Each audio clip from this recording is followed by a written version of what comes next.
This is Bonnet Carré spillway from the river to the lake in New Orleans. This is the first trestle. Today I'm using 4 different poles with different baits on each so I can fish my heart out. I'm focused on largemouth bass for the most part. I have given myself some white bass options in this 4-pole setup. Basically, I've got 2 soft plastics on. I have a ribbit frog watermelon, and I have like a watermelon chartreuse worm for the moment on the other, and then I'm using a Rapala and a crankbait by Bandit. The Rapala is probably my good white bass choice. I could go smaller later, but let's see if I can catch some nice bass in these ditches, canals, and ponds out here. Excuse me.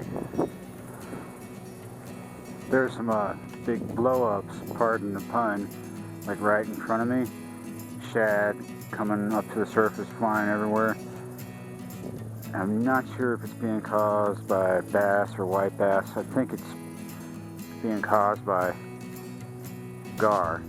I'm throwing a crankbait by Bandit now.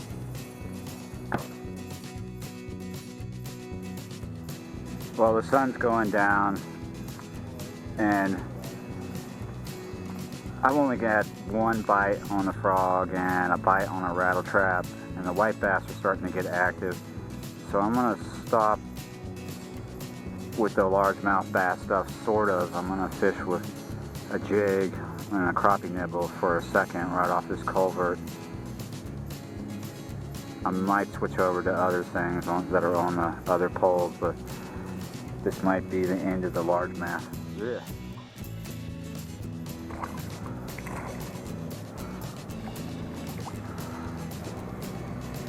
Yay! First little white bass. Awesome. Man, he inhaled that stuff. That's on a jig without a nibble.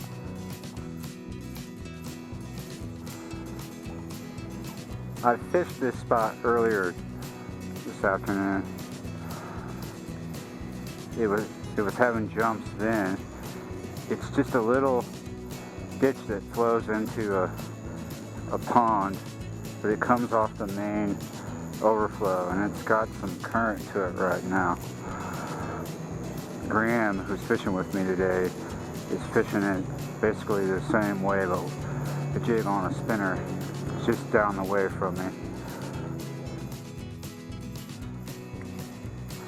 Another one, that one's too small to keep. Pretty though.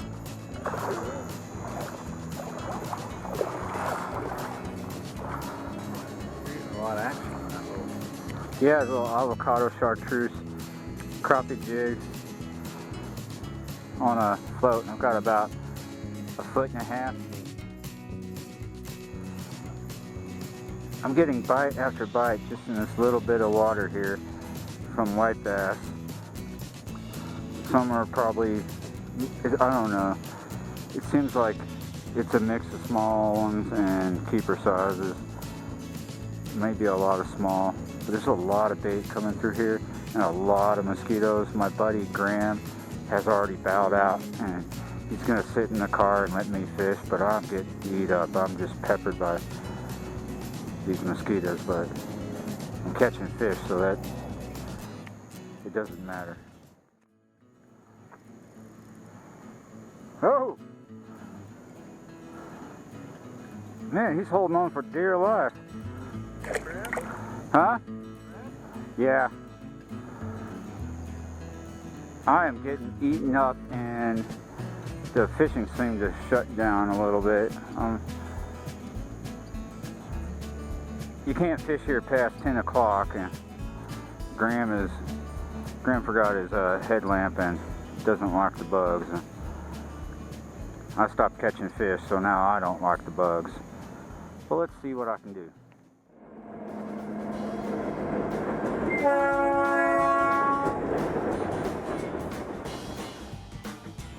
I'm back in Bonnet Carré to check on this white bass spot I found the other day. I have a feeling it's still hot.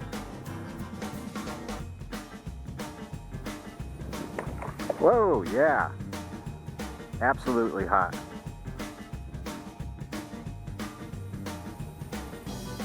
Here we go. Oh. Jennifer, will you open that bucket for us? Losing them. The inside. It's flying everywhere. Come on, guys. Just need one of you. So I'm just going to put them on this jig, hook them back there, and throw them out there.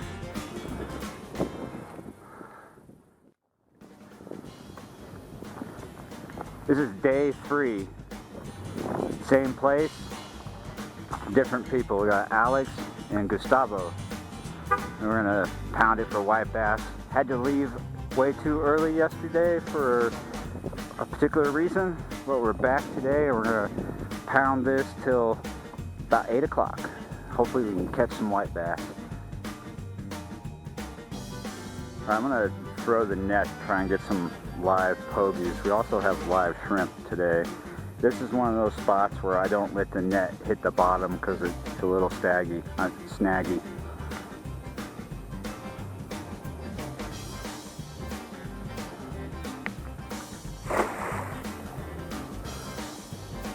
Got the bait, look at that. Oh, yeah, Open the... Oh yeah. They're just a little deeper than not on the surface.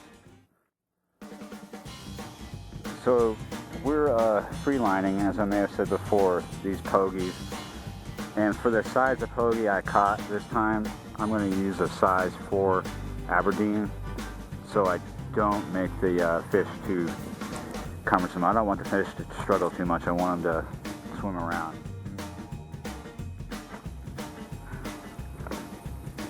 See, they're not the biggest of pogies, so I'm going to hook him just back behind that fin there in the tail. And the thing about free lining is that you don't always have the ability to cast far, so since there's a little bit of current here, I'm going to let the current do my work for me. I'm going to get him over in that current line in the shade and just kind of let him hang out. I'm going to give him a little line, and that's about it. And I'm just going to wait for the bite. Oh! I just had a bite. Somebody was trying to get him. Yeah. So, what's been happening when I free line these is my pogie, because I'm using a lightweight hook, is able to swim around and he's staying close to the surface. And we've been sitting here and we actually saw a fish come up and try to get him. Pretty cool. Ooh, this is nice. Look at this. Nice. What is that? It's a drum. Nice. Gasper goo. Too small to keep. Yeah, they gotta be 12 inches. 16, 12, something like that. But awesome. Caught a fish, man. Caught a fish. Yeah, look at this. I just reeled in. I ain't got nothing there. I got chopped off. Something bit me clean in half there. Clean through. Ha! Did you have a blow up on that blue worm? Yeah, he slammed it. Spit it right back out. That might have been donkey. Yeah. What? Oh, shoot. Look at that. Fish? Awesome. Pretty fat for a... You just broke your rut. You've been having problems catching them out here lately. Yep. And I had one, caught one honestly, besides in a cast net. So Bring that closer. Let's take a look at it. this. Look at that. Nice. That's an eater. Go catch a bigger one.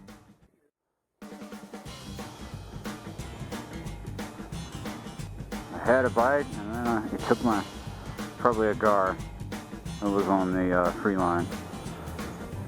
So I'm going to switch over to a Texas rig, and I'm going to show you what I'm doing. I'm doing a bunch of things today, even though my intention here is to catch white bass. It's still early in the afternoon. This is a black and chartreuse culprit worm, And I've been occasionally throwing this jig. I might switch over to it. It's a pretty generic shad jig. They come made like that already with the hook and everything. I might switch over to avocado chartreuse on this 1/16 ounce. And over here I'm using a little rattle trap lavender sexy west thing. No, I was using it because the sun was out earlier. I might go to some darker lure later.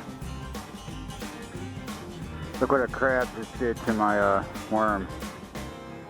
That's unfortunate. Got a gar on a... Yeah, this is on a free-lined pogie.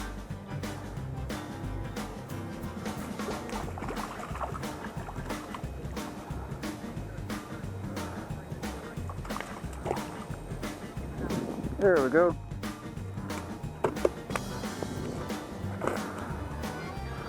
It's getting that time. Sun's going down and spotted bastards are coming out. There we go. Got another fish. Let's see what we got here. Oh, it doesn't look like a gar, Alex. Ah, look at that. Little cat. Yep, definitely a little cat. Kitten. Whoa! You caught the first white bass, didn't you, Alex? Nah, that's a Gaspargoo. Another Gaspargoo. You sure? Let me bring it close to me. No, yeah, that is a Gaspargoo. That is a Gaspargoo. I can tell by its mouth.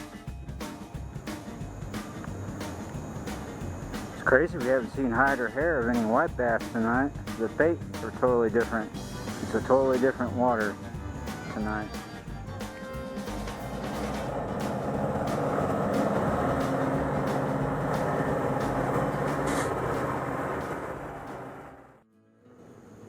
So I guess you know by now I've decided to make this a trilogy just to give you a good video. First day I didn't think was all that great. Second day of course wasn't that great, but day 3, no white bass, but we fished this little area a bunch of different ways and we caught a bunch of different fish. One keeper, Alex, caught a bass that he decided to keep. It's a nice bass.